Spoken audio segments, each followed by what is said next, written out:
Très bien, merci beaucoup Nadège, merci d'être venue sur ce plateau colombier. Merci à vous. Merci Yvanard de nous avoir reçus. Et pour finir, je vous propose de regarder les images de notre petit tour sur la route des vins.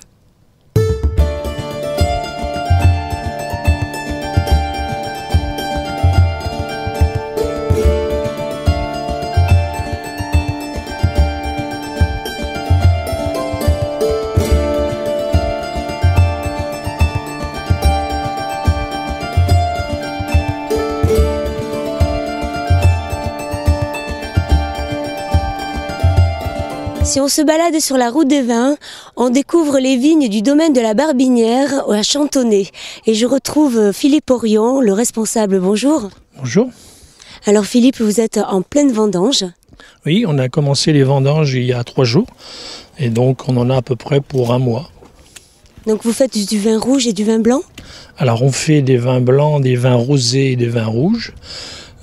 Si vous voulez, au niveau de la superficie du vignoble, on a 30 hectares, dont 20 hectares à peu près en raisin rouge et 10 en raisin blanc.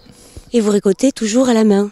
Alors, on a commencé à récolter à la main depuis 4-5 ans. Avant, on vendangeait à la machine, mais on s'est aperçu que qualitativement, c'était bien meilleur de vendanger à la main. Et c'est pour ça que cette année, on va tout faire à la main. Depuis quand vous existez? Alors moi, je me suis installé en 1978 et les 2 enfants, Alban et Vincent, sont revenus il y a 5 ans.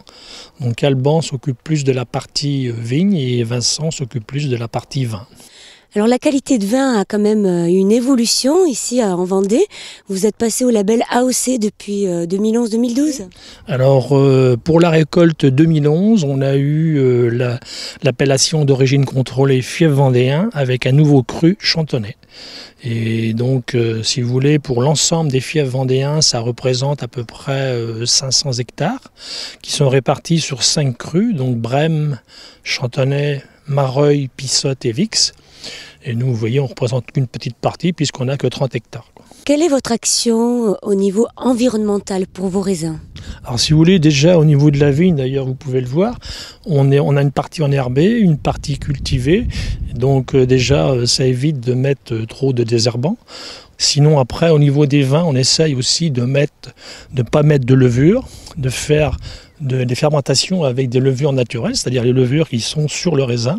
Et on essaye aussi, surtout, parce que c'est vrai qu'il y a des gens qui sont très allergiques, de mettre très peu de sulfite. La législation autorise jusqu'à 180 mg de SO2 total. Et nous sommes sur la base de 100, à peu près entre 50 et 100, en fonction des vins, bien sûr, parce qu'on fait un vin liquoreux, là où effectivement il y a un peu plus de sucre résiduel. On est obligé de mettre un petit peu plus. Merci. Je vous en prie.